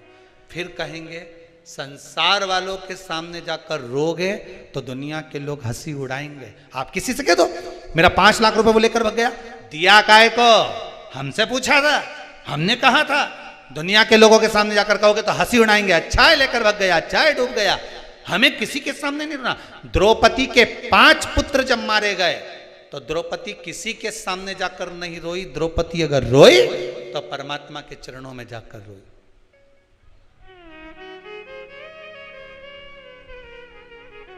उत्तरा का गर्भ जला, ब्रह्मास्त्र छोड़ा गया, उत्तरा कहीं जाकर नहीं रोई, सीधे भगवान के चरणों में जाकर। भगवान ने पूछा हुआ क्या? उत्तरा कहती मेरा गर्भ जल रहा है, ब्रह्मास्त्र आ रहा है। अगर संसार वालों के कहने में पड़ी रहती तो उत्तरा का गर्भ भी नष्ट हो जाता, पर भगवान के चरणों में चली गई। भगवान ने अंगुष्ठाकृति धारण करी, गर्भ में जाकर परिक्रमा करी, उत्तरा के गर्भ में पहुंच गए। जो बालक प्रविष्ट हुआ परीक्षित हुआ, आते सी जन्म लेते सी जिसने परीक्षा करी वो परीक्षित हो गया। श्रीमद् भागवत में लिखा है। संसार वालों के आगे जाकर रोगे तो दुनिया के लोग हंसी उड़ाएंगे, पर परमात्मा के आगे जाकर कहोगे, परमात्मा हंसी नहीं उड़ाता, परमात्मा उस कार्य को सिद्ध करता। उसके सामने जाकर बोलो तो तुम बोलो ही नहीं और परमात्मा के सम्मुख में और कहो कि मैंने तो सबके कह दिया, सबसे फोर्स लगा दिया, सबसे सोर्स लगवा दिया, ये करवा दिया। परमात्मा से जाकर निवेदन करो कि मेरा धन उलझा है, मेरा धन मैंने विश्वास रखकर करा था, दे दिया था, माँ अब आपको देना है, भगवान शिव की कृपा से वो पहुंचा दीजिए, आएगा। एक पूर्णिमा पर करके देखने में क्या जा रहा है? शरद पूर्णिमा पर किसी भी समय पर कभी भी करो, पर करो। उलझा हुआ धन मां सुलझा दे, वापिस लाई। उलझ गए चंद्रदेव के आंखों में अश्रु, मुझे काया का रोग हो गया, काया मेरी टपक टपक कर नीचे गिर रही है। देवऋषि नारद आप सुलझा सकते हो, कोई सदगुरु होगा सुलझाने का प्रयास करेगा, कोई सदगुरु।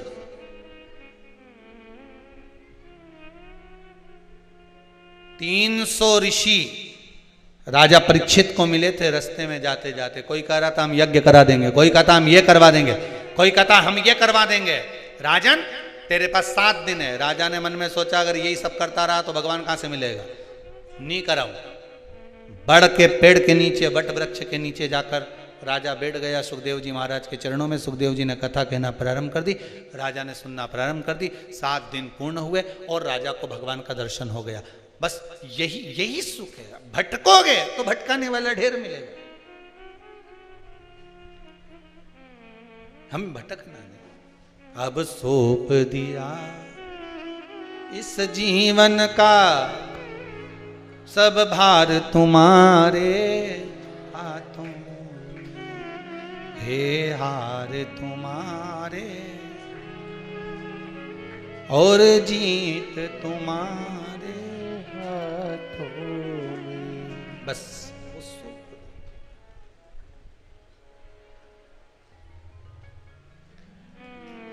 जो जग में रहूं तो ऐसे रहूं, जो जल में कमल का फूल रहे, जो जल में कमल का फूल रहे।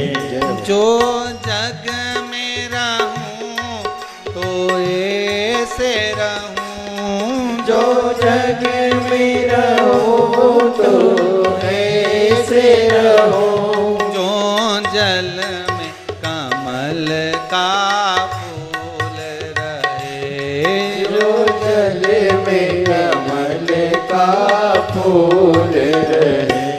मेरे अवगुण दोष समर्पित हो, करतार तुम्हारे हाथों में।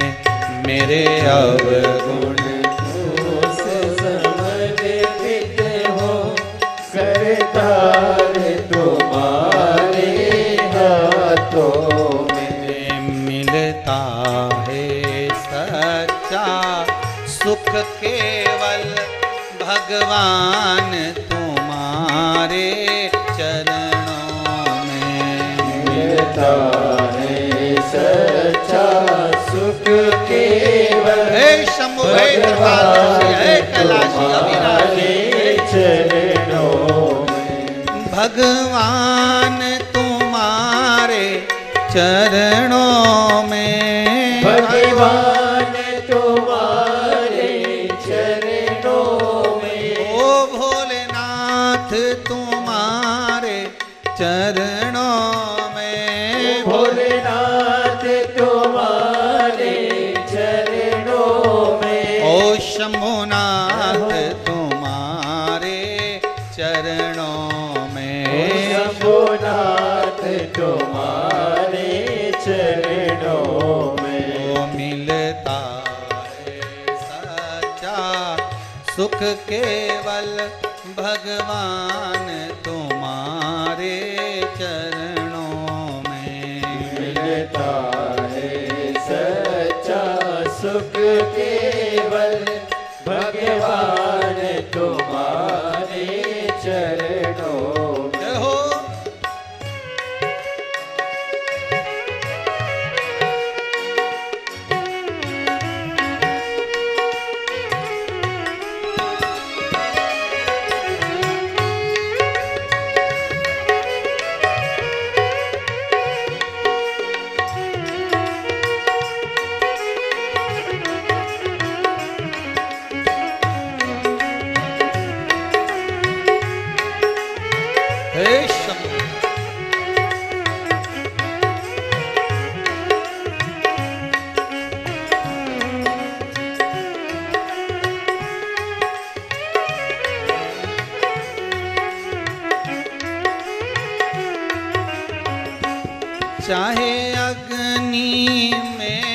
मुझे जलना हो, चाहे अग्नि में मुझे जलना हो, चाहे कांटों पर मुझे चलना हो, चाहे कांटों पर मुझे चलना हो, चाहे छोड़ के देश निकलना हो, चाहे छोड़ के देश निकलना हो, पर मन नहीं डगमग मेरा हो, पर मन नहीं डगमग मेरा हो, रहे ध्यान तुम्हारे चरणों में, रहे ध्यान तुम्हारे चरणों में, मिलता है सच्चा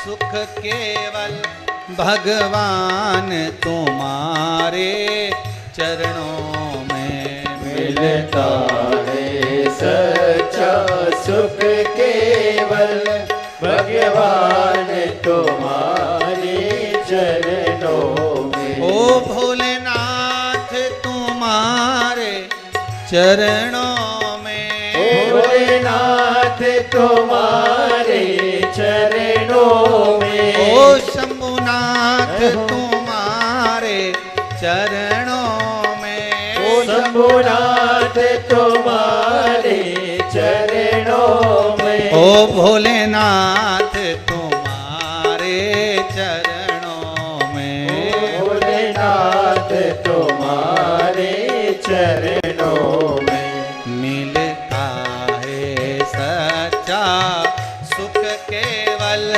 भगवान तुम्हारे चरणों में, मिलता है सच्चा सुख केवल भगवान तुम्हारे चरणों में, मिलता है सच्चा सुख केवल भगवान तुम्हारे चरणों में, मिलता है सच्चा सुख केवल भगवान तुम्हारे चरणों में, हे भगवान तुम्हारे चरणों में, भगवान तुम्हारे चरणों में, ओ भोलेनाथ तुम्हारे चरणों में, भोलेनाथ तुम्हारे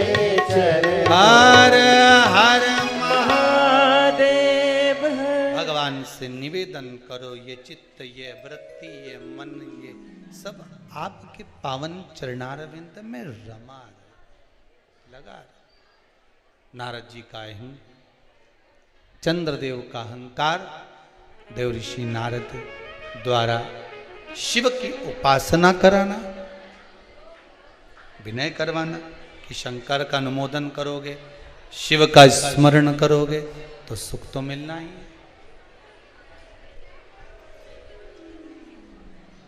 सुख अवश्य मिले। महाराज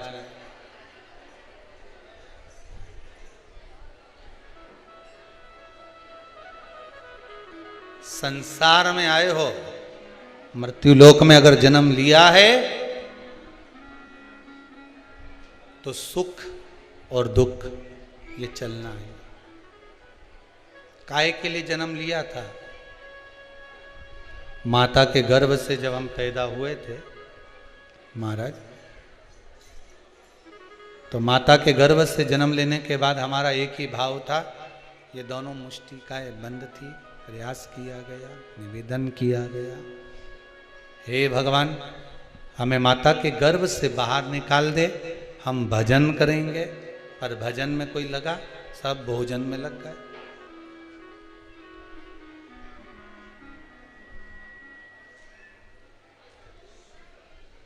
चाबी ढूंढने निकले थे,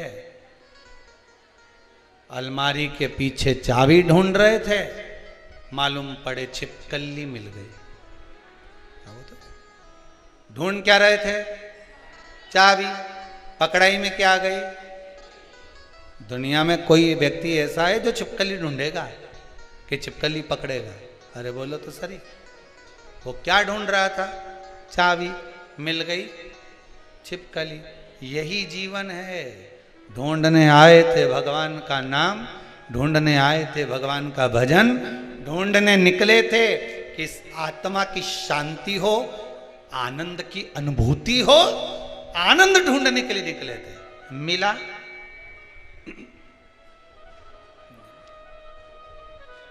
चाबी की जगह क्या हाथ लगी?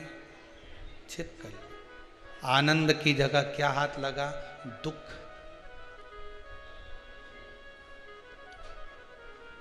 कितने बड़े बड़े संत, कितने बड़े बड़े साधु, कितने बड़े बड़े तपस्वी, कितने बड़े बड़े विद्वान, ज्ञानवान, जो विद्वत्ता में भी परिपूर्ण है, वो भी क्या ढूंढने निकले थे? संत बनकर क्या ढूंढना है? भगवान। क्या ढूंढने निकले? जम के बोलो जरा। भगवान को ढूंढने निकले, आनंद ढूंढने निकले कि मुझे परमात्मा मिलेगा। मैं अगर वन में जाकर तप करूंगा परमात्मा मिलेगा, मैं पर्वतों पर जाकर बैठ जाऊंगा परमात्मा मिलेगा, मेरे मन की शीतलता मिलेगी, मुझे आनंद की अनुभूति होगी, मुझे भगवान मिलेगा। चाबी ढूंढने निकले थे, हाथ में क्या आ गई? जम के तो बोलो, छिपकली। सुख ढूंढने निकले थे, हाथ में क्या आ गया? केवल दुख।